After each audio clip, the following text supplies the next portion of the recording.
Jellyfish have no brains, and Chris has to think for them. Is that right, Chris? We do, in fact, have to think for them. They have no brain, no heart, and they're mostly made of water. They sound just like me. There's a lot of different ways to do yoga. Normally, you get a mat, you're on the floor doing a bunch of moves, but sometimes you can get a little bit wild and try out something called aerial yoga, where you're basically up in the sky. I gotta be honest, I'm a little bit terrified because today, I'm gonna be trying aerial yoga. Oh, I'm upside down. I'm a pretzel. It's a great place where you can ride horses. Of course, you have to reach out to the team here to set up an appointment, but the main thing I wanna tell you is on Saturdays is not just the big horses like this, you can ride the ponies you are seeing on your screen right now. Put this thing to work. Just gotta hop along. There you go. There you go. You got your pedals? I did it with some. You got your pedals? Yeah, I got my pedals with some of Brady's help. There you go. Hop off like a horse.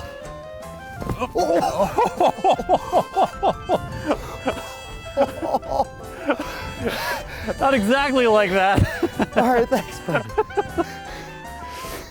Yikes. 1, 2, 3, 4. You got it. Look at you go. And we're gonna come back up and snap. There we go. One more time. We do bend and snap. I love pickleball. It is a fast-growing sport that myself and so many others around the entire world have been playing for years now. It's a sport that is great at bringing people together, building community, and being open to all skill levels. And that's why today is a truly glorious day. Today is a National Pickleball Day, and I have come right here to 5 Seasons in Centerville. Myself and from our ABC 22 Fox 45 team, Lydia Bice has joined me to take on the pros right here at 5 Seasons to learn more about the game and see how we stack up. I am so pumped to go get my gym clothes on and see who's the true king of the court. I plan to destroy him. I am ready to splatter, and I look like the never before seen all-white Teletubby, or maybe just a member of the Breaking Bad gang, but I am ready to channel that inner Jackson Pollock and start painting. 2 hands. Are you ready? Yes. No?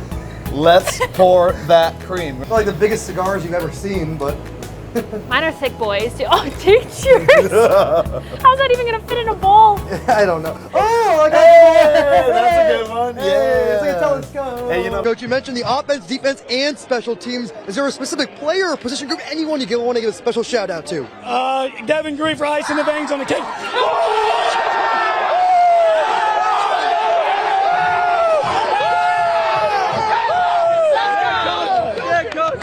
Obviously, you guys want to get a celebrating soon, so I'm going to hand you the trophy right now. We're going to present you and your whole team the premier held TNL Thursday Night Lights Champions Trophy. Coach, here you go. Hey, I'm going to scare ya. You can't get by me. Cut, no. That's not going to quite do it. I mean, they're going to come around and go, all right. So we've got to make them feel more threatened. Okay. Or like, Well, maybe you can accompany him. Oh, you guys didn't bring your symphony with you today? No. 7:30 on tomorrow night, though. No, okay, of your course. turn. Oh, You ready? well, are you serious? Yeah.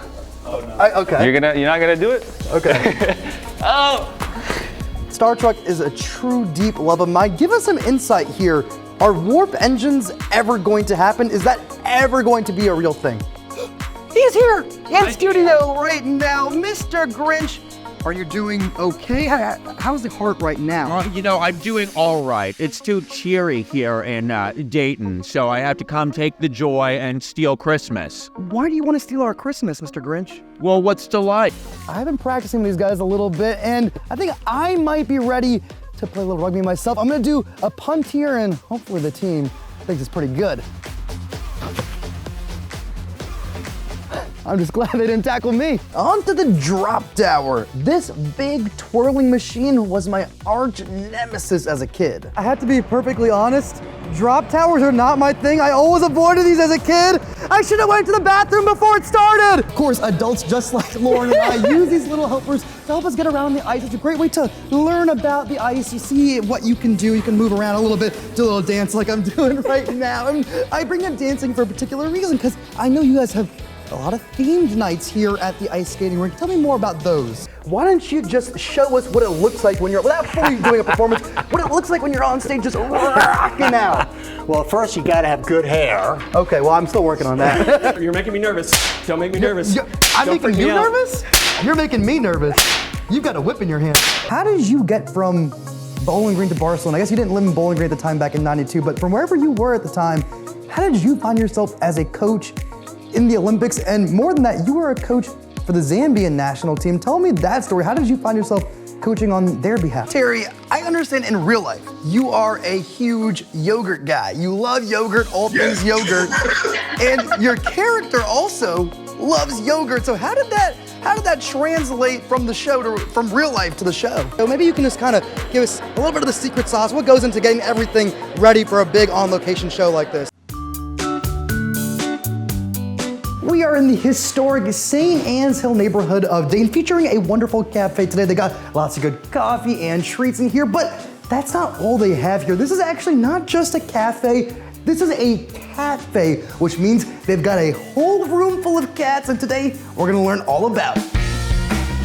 You can go surfing right here in the Miami Valley. I mean, that's exactly what Shannon Thomas is doing. He's the owner of Surf Dayton, and more importantly, he's absolutely tearing up the waves. He's carving, he's riding, and even bailing when necessary. All right, let me step back and give you some context. This is all happening on the Great Miami River, where several artificial waves are attracting river surfing fanatics from around the whole country. This wave, which is located just in front of the Dayton Art Institute, was created to foster a safe water activity environment, and it was spearheaded by several community organizations and leaders. It's a man-made feature. This wave was built for surfing and kayaking. It used to be a low-head dam that was very dangerous because it creates a hydraulic. Well, now they create a chute, which creates a wave, and then there's safe eddies on both sides of it, so it creates a safer playing environment. Basically, you can think of this wave and others like it as a wave that's always moving, but never moving away. You're surfing a standing wave where instead of you going down the line like in the ocean, all the water is rushing underneath you.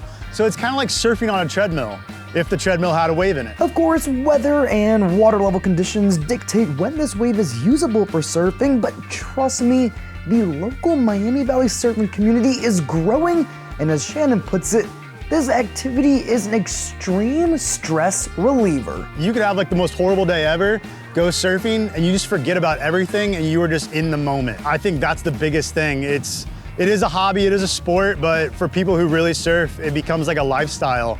And it's just like a zen moment when you're on a wave, shredding and just having fun with your friends. Shannon actually gives river surfing lessons that you at home can sign up for, and I thought, hey, why not?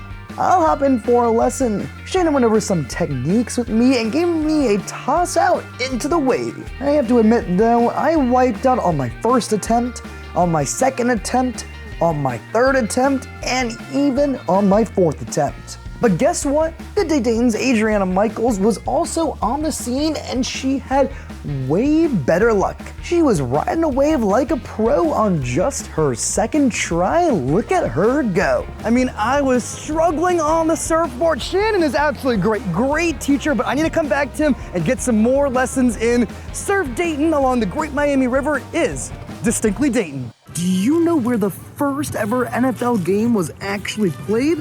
Well, it was here at Triangle Park in Dayton, Ohio. The year was 1920, and here's an artist rendering of what the game might have looked like. It was the mighty Dayton Triangles battling against their regional foes, the Columbus Panhandles. The Triangles won the game 14-0, and there are very few surviving photos from this game, but this one illustrates just how different football and the NFL was way back in the day. Records showed there were just about 4,000 spectators at that game. That's a far cry from the 80,000 plus fans we see at many modern NFL games. And get this, a ticket to the first ever NFL game, just $1.75. Today, Triangle Park isn't really a football venue, it's a green space and a dog park just outside of downtown Dayton, but the legend of old-timey football here continues on. And the history of Triangle Park also continues on. In fact, one of the original locker rooms used in this very first NFL game can now be found on display at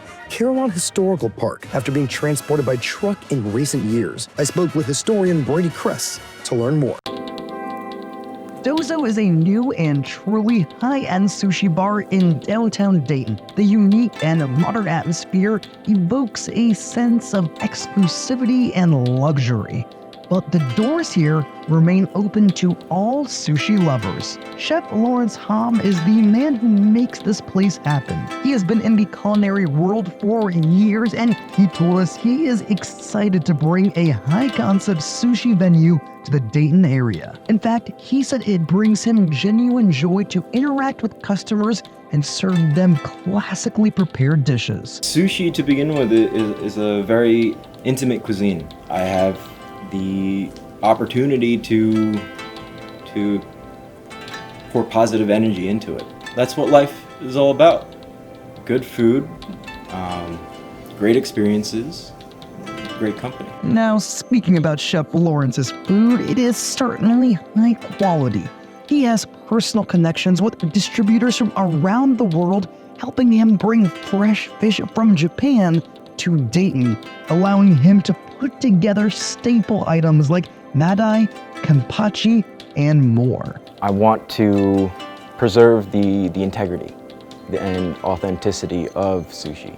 Japanese soy sauce, Japanese cultivated koshihikari rice, from kampachi, madai. I want to respect the Japanese cuisine. To visit Dozo, head to the cocktail lounge Tender Mercy. Dozo is in their back room, and of course, you can make reservations online. We've shown you a lot of the really awesome sushi pieces you can get here at Dozo. It's some high-end stuff, but did you know they also have cool desserts? And Chef Lawrence is here whipping one up for us right now. Chef Lawrence, what is this? This is a oven-roasted kabocha squash. Kabocha squash is a sweet pumpkin, so to say. Something my mom used to make during the holidays. What is it going to taste like? It's going to taste like a pumpkin pie or a sweet potato pie. Well, I'm going to grab a big spoonful of this. Oh, it's gone all over. There we go. Okay, I got a big piece of this. Chef Lawrence, it was a pleasure seeing Dozo with you today. Thank you so much. Of course, Dozo is a great place to dine in Dayton.